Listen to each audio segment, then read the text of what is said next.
Your hip hop has always been a voice for the voiceless, a platform for expression, rebellion, and identity, where folks from different walks of life can create art by molding their experiences and perspective into rhythm and poetry.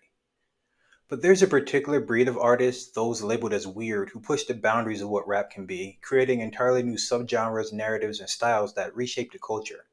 While mainstream hip hop often follows the formulaic patterns of radio friendly hits, the weird kids in hip hop not only challenge this formula but also enrich the genre with their raw, unfiltered perspectives. From MF Doom's flow that was so unique there hasn't been a comparable flow before or after, to Jpegmafia's boundary pushing lyrics and near fanaticism that he generates from the Peggies, these artists aren't just outliers, they are potential revolutionaries. And I want to argue that we should not only tolerate these unconventional voices but actively encourage them. And as usual, these are just conceptual examples. I truly couldn't care less about these artists as people, and I think stan culture is stupid. 1, 2, 1. A modern day marvel, but terrible, better horrible. Once he grabbed the mic from Sun and crushed the balls and metacarpals, he said he ain't mean it, totally by accident. After the show, they didn't follow where your taxi went. Will this be available on Wax Axe Max Mill? When you think of weird rap, MF Doom might be one of the first names that comes to mind. With his iconic metal mask and supervillain persona, Doom rejected the glamour and fame of mainstream hip-hop in favor of building a mythos around his music. Born Daniel Dumil, and I hope I'm pronouncing that right, he created a world that combined comic book lore, intricate wordplay, and non-linear storytelling. This helped him deliver dense rhymes filled with metaphor, humor, and mystery. And there are people who have never read a comic book or seen those god-awful Fantastic Four movies that have no idea who Doctor Doom is, but will fully recognize his mask. And when it comes to his rapping style, I'm not adept enough to describe it in any way except to say it uses external and internal rhymes. In the simplest terms, your average rapper will use one or the other, allowing for rhyming syllables to be within a sentence or at the ends. Doom does both and crams in twice the rhymes, but it distorts the cadence you associate with hip-hop. It becomes more like freeform jazz. I found an article on Rap Analysis dissecting the Doom song Vomit Spit that helps me explain it. It's the beat. You hear it in his sleep sometimes. Blare it in your Jeep so your peoples can stare at them rhymes. For instance, in bars 1 and 2, he rhymes beat with sleep, but they also are rhymed with Jeep, connecting to an inside rhyme group of the sound ear, consisting of hear, blare, and stare. Those two groups are then changed along with an I vowel sound rhyme in times and rhymes. Doom's weirdness wasn't just about his outward appearance or his offbeat flow, it was deeply rooted in how he approached music as an art form.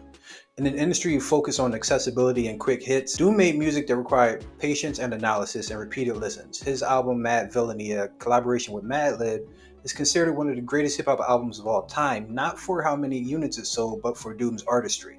Doom's ability to create aforementioned complex rhyme schemes and wordplay set a new standard for lyricism, one that inspired countless artists. Plus, he really leaned into the Dr. Doom villain hip-hop style. There are times where he would send out a fake MF Doom to shows to fill in for him.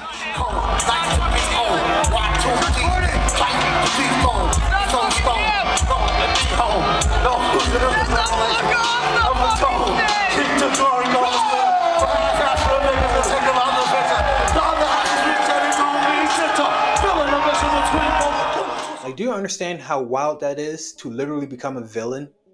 Like, if you went to see Kendrick and he sent out Baby Keem to lip sync over his tracks, fans might tear down a whole venue.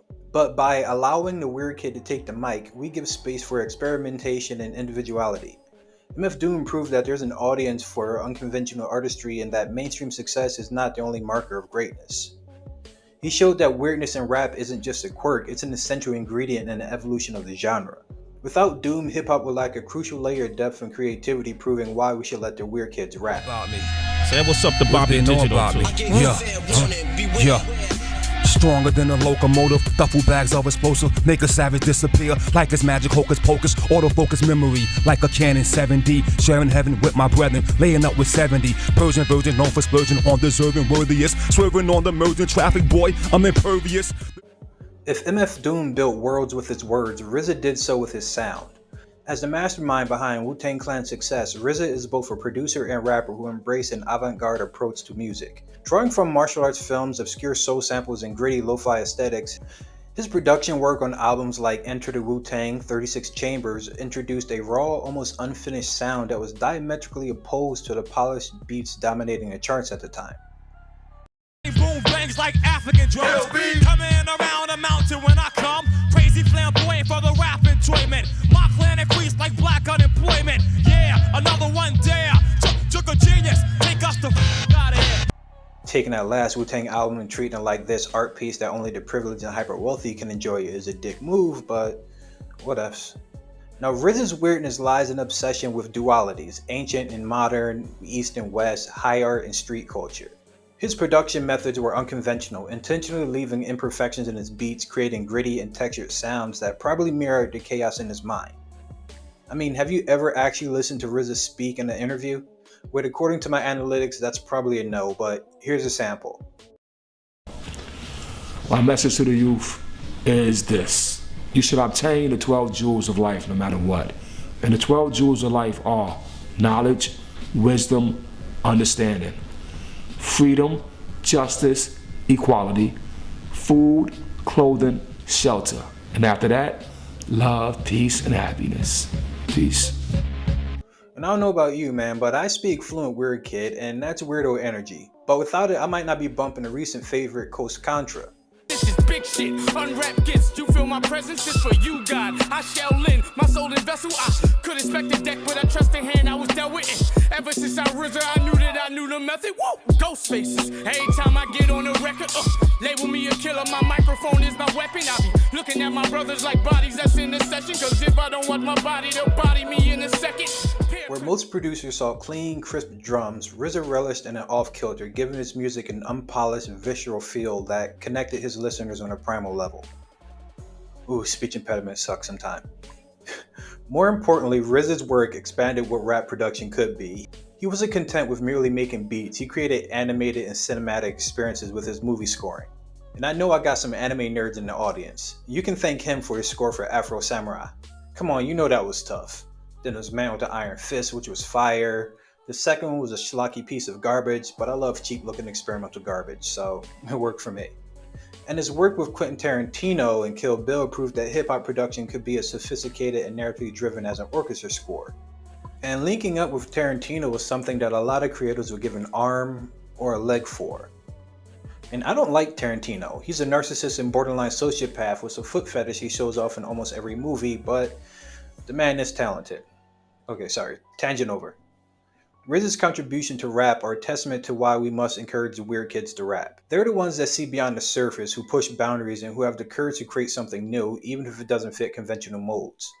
By letting the weird kids rap, we enrich the culture, making it more diverse, experimental, and powerful. I cut myself constantly, hate myself for creating. Pain within your heart, and I'm thinking this pistol tempting is screaming out that my demons get even within yourself. She crying, she needs your help, and you selfish, think about yourself. Moving forward in time, XXXTentacion represents a different kind of weirdness, one rooted in raw emotional vulnerability. While artists like MF Doom and Rizza explore intellectual and sonic weirdness, XXXTentacion brought emotional turbulence to the forefront. His music wasn't just about skillful wordplay or production. It was a reflection of his inner chaos, and that resonated deeply with a generation grappling with mental health, alienation, and trauma. And I can't keep pronouncing his name. This speech impediment is going to kill me, so I'm just going to call him XXX going forward. And as per usual, I don't really care about him as a person. And from what I've learned about him, he can rot. Furthermore, I never really liked his music. It's like emo dubstep on bath salts. But he did reach a global fan base of anxious kids. And XXX's music often defied traditional hip-hop structure. Sometimes he made these short, meandering songs filled with abrupt changes in mood and genre. He moved between rap, emo, and punk while sounding like a death metal frog. Like I said, I don't like the guy. But he blended these elements in a way that shouldn't have worked out, but did. His 2018 and final album, Question Mark, is a testament to this genre-bending approach, where his transitions from aggressive trap anthems to soft acoustic ballads in a way that mirrors the emotional volatility that he felt.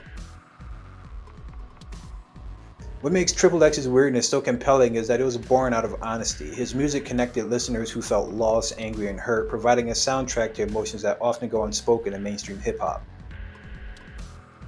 By giving voice to mental health struggles, depression, and suicidal thoughts, XXX tapped into a form of expression that was therapeutic for both him and his fans. In a genre often criticized for glorifying glamour and extravagance, the willingness to bare his soul made him a unique figure. A toxic, psychotic figure that I honestly never liked, but I'm not a hater and I'm adult enough to acknowledge that just because I don't like his music doesn't make it bad. He helped shift the genre toward a more introspective, experimental, and emotionally complex direction, proving that weirdness isn't just about being different, it's about being real. All that being said, if half the allegations made against him while alive are true, he can kiss my big black ass. But it still marks why we must let weird kids rap. They bring emotions and experiences to the surface that mainstream artists often overlook or shy away from. What's happening? I'm winning, I'm grinning. Don't ask me about none of my feelings. That shit folded up with the linens. I'm good, for real. See, that right there is not pretending. I'm just trying to manifest some new beginnings. All my life I done been the image of sitting that diminishes. That ain't who I is. There's this cat that I honestly wasn't going to add, mostly because I forgot he existed. I'm old and I stick to myself. YouTube is pretty much the only social media I use, so I miss out on a lot. Initially at first, but I catch up a few weeks to months later. I'm talking about KAMAUU. His music shows that there's space in hip-hop for vulnerability, imperfection, and raw, unfiltered emotion. And this is peak weird kid rap, experimental, vulnerable, and when it comes to the imagery, music videos are slowly becoming a lost art. But it's his artistry and the creators that he works with to create these visuals for his songs that truly makes him awesome. He puts in the work, and I've seen music videos that look like those selfie store things that were popular a few years ago, like just pick a random background and go. And his mellow voice and staccato cadence makes it easy to reach an almost zen state, even in songs I'm not really interested in. Put it like this, I was bumping this track Holy Spirit heavy and I'm an atheist. I go to church for weddings and funerals, that's it. Plus the music.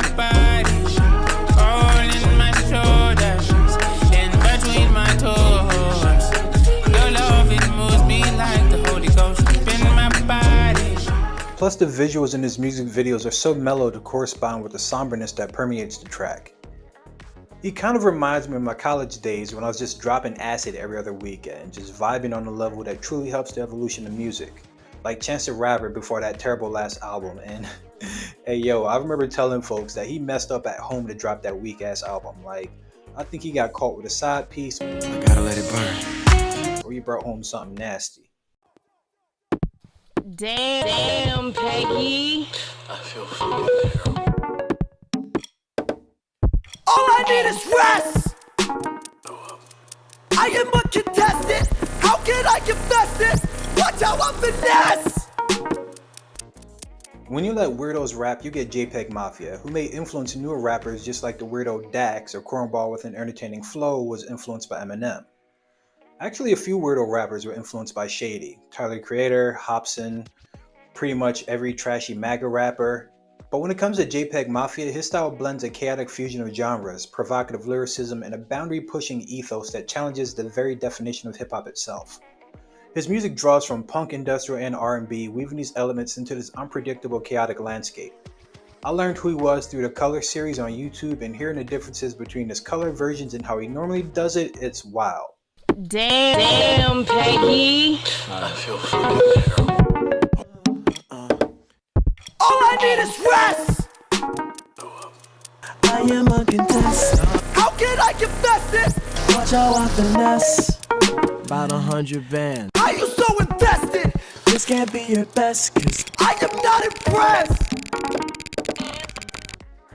Albums like Veteran and All My Heroes Are Cornballs display his ability to make music that is both disorienting and emotionally resonant. His beats are often abrasive, featuring distorted samples, sudden tempo changes, and unexpected drops, but they maintain a sense of rhythm that grounds them in hip-hop. This unpredictability reflects the chaos of the digital culture which he draws inspiration from. Jpegmafia? Duh. Coming from a background in the underground, Jpegmafia has always maintained a strong sense of independence in his music. Much of his work is self-produced and he takes an active role in shaping every aspect of his sound. This hands-on approach reflects a broader shift in hip-hop where artists are increasingly bypassing traditional gatekeepers like major labels to carve out their own paths. And thanks to social media, internet artists like Jpegmafia can build dedicated fan bases outside the mainstream industry. Thriving in spaces like YouTube and Bandcamp where unconventional sounds are more easily shared and appreciated by niche audiences. In an industry that often rewards conformity and commercial success, it is tempting to push the weird kids to the side, to tell them that their ideas are too strange, too complex, or too risky. But history shows us that they're the voices we need to pay attention to. From MF Doom, Rizza, XXX, KAMAUU, and Jpeg are all proof that weirdness is not only valuable but necessary for the growth and evolution of hip-hop. Weirdness challenges the status quo, introduces new perspectives, and pushes boundaries that would otherwise remain untested. It's in Weird Kids that we find the future of the genre, unconventional, unfiltered, and unapologetically themselves. So the next time you hear someone call an artist weird, remember that it's the weird kids who keep rap interesting, who expand its horizons, and who ensure that it remains a space for true artistic freedom. Let them rap, because they're the ones who will take us somewhere new.